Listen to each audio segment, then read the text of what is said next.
I tried so hard and got so far, but in the end, it... Hello, my precious friends. I really hope you are doing great. Welcome to our today class. Our first lesson will be the 19th topic of Form 3 work, which is called the quantity of heat. Let me commence by a quote of the day, which states that this life won't give you what you want. You must go for it. We shall discuss more on that at the end of our lesson. With you here is Teacher Richard Mteshi. Welcome to my lesson.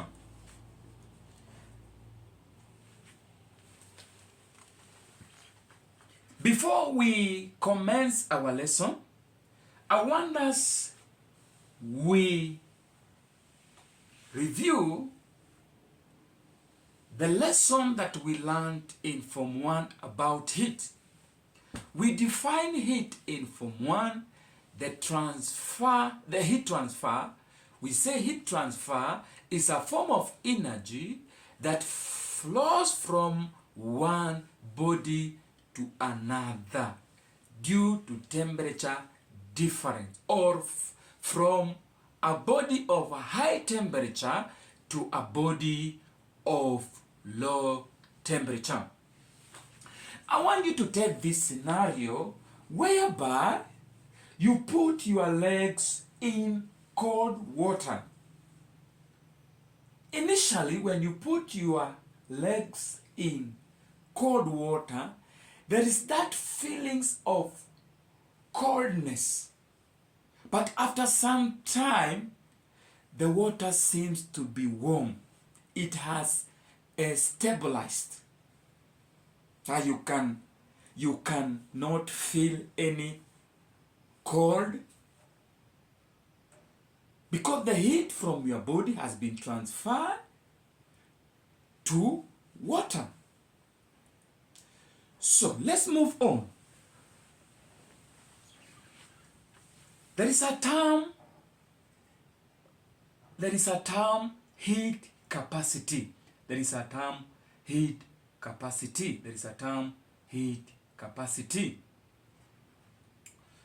Heat capacity is defined as the quantity of heat required to raise the temperature of a given mass of a substance by 1 degree Celsius or 1 Kelvin, and is denoted by capital C, is denoted as capital C. And if you want to find that quantity of heat or the heat capacity, there is a formula that you are going to apply. Heat capacity, which is denoted as C, is equal to heat observed, that is Q, divided by or all over temperature change, which is denoted as theta. And the unit of heat capacity, are Joule divided by the temperature difference, which is degrees Celsius or Kelvin. Remember that when we are discussing about the basic quantity, we talked about temperature, whereby its unit can be Kelvin or degrees Celsius. They're the same. So let's move on to the specific heat capacity. It can be abbreviated as capital S capital H and C. So what is specific heat capacity? It comes from the word specific. Specific. There is a specific amount of that heat. So specific heat capacity of a substance is the quantity of heat. Remember, we say heat capacity is the quantity of heat. Here we are still repeating the same, but the difference is now the specific amount of that quantity. The specific heat capacity of a substance is the quantity of heat required to raise the temperature of 1 kg of a substance by 1 degree Celsius or 1 Kelvin. And remember that 1 degree Celsius is equal to 1 Kelvin, are the same. It is denoted by small c. Hence, now the formula. How can you be able to find the specific heat capacity? If you want to find the specific heat capacity, small c, which represents specific heat capacity, is equals to quantity of heat, which is Q, divided by the mass times the change in temperature, which is denoted as theta, where Q is equal to quantity of heat, M, which represent the mass, and theta, which represent the change in temperature. And their unit for specific heat capacity is joule per kg per Kelvin. Also, we can also rearrange this formula. If you want to find Q, we can just say that Q, which is the quantity of heat, is equal to mass times specific times change in temperature. I have an example that I've done for you, and before I give you the answer or I display the answer on the screen, I'm going to give you few seconds or few minutes so that you can have a try on that. Example 1. Write this example. A block of metal of mass 1.5 kg, which is insulated. It is insulated, is heated from 30 degrees Celsius to 50 degrees Celsius in 8 minutes and 20 seconds by an electric heater coil rated 50 watts. Question 1.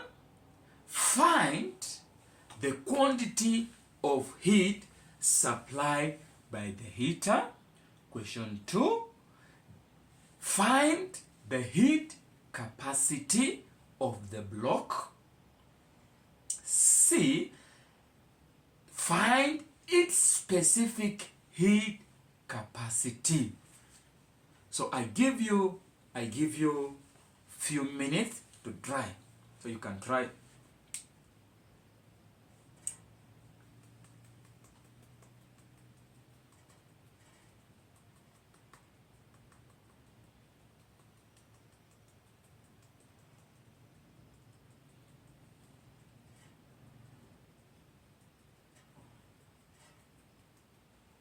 Hope you are through. So for you to tackle the first question,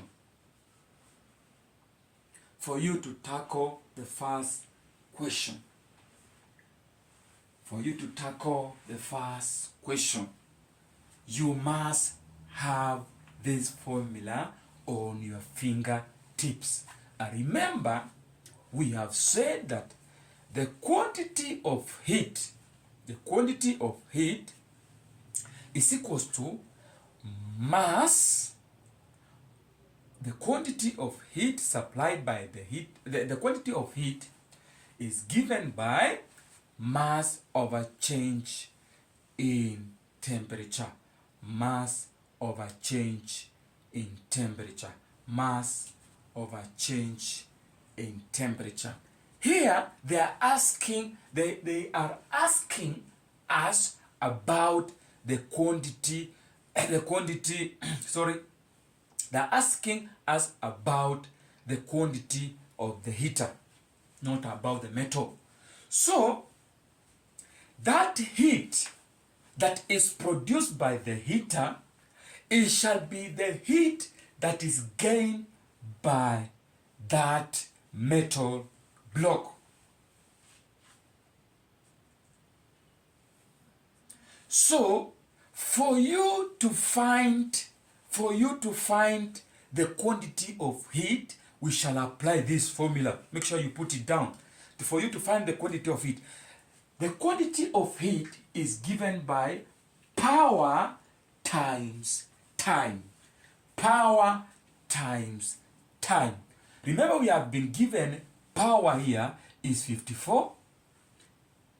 Time here, we have been given 8 minutes and 20 seconds. So, we are going to change 8 minutes into seconds.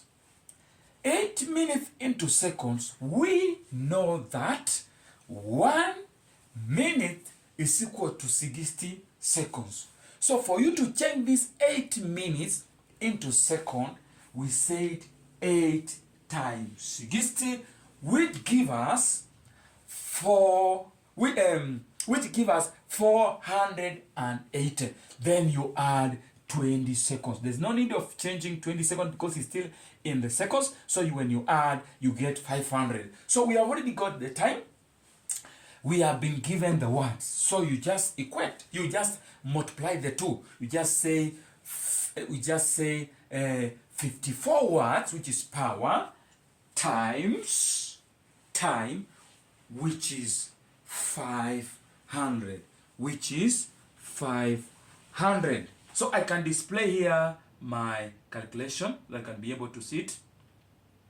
From the formula, you can be able to see that the quantity of heat is equal to power times time, which is denoted as PT. 54, that is watts, that is power, then times 500, that we have converted into seconds, which give us 27 joules. 27 joules. Now let's go to the next question. The heat capacity. The heat capacity. We said that heat capacity is equals to quantity of heat over theta. Quantity of heat over theta. So we have already got our quantity of heat, which is 27 joules, divided by the change in temperature, which is the final minus the initial. 50 minus 30, which give us 20. When you divide, you get 1,350 joule per kg per Kelvin. 1,350 joule per kg per Kelvin. Let's continue to the next question. We have got specific heat capacity. So, specific heat capacity. We have got the formula here. The formula for finding the specific heat capacity is given by that heat capacity over mass. Do you have the heat capacity? Yes, we already got on B. We have said is that 1,350 joule per kg per Kelvin. Then you divide by that specific mass, which is 1.5 kg. And when you divide, you get 900 joule per kg per Kelvin. Hope you have understood that question. So I will give you the other question. Then you are going to try tomorrow. Tomorrow we shall we shall continue with the same lesson on that, and then make sure that you comment by writing the answer down there, the question that I'm going to give you. Okay, the question that I'm going to give you, I want you to write this question down. If 300 grams of paraffin is heated with an immersion heater rated 40 watts, what is the temperature after 3 minutes if the initial temperature was 20 degrees Celsius? We have been given the specific heat capacity for paraffin, which is 2,200 joule per kg per Kelvin. So find the solution and put your answer down in that comment. So we are through with our lesson today. Until next time. Thank you. Thank you very much. As I want to remind you by the quote that we started, that this world won't give you what you need. You must go for it. Must fight for a position. You cannot just sit there and expect to get something without working for it. So you must work so that you can get something. So make sure that you subscribe my channel, comment so that you can be able to get more notification on this. See you next time. Bye bye. Hay amor para existir en mi vida.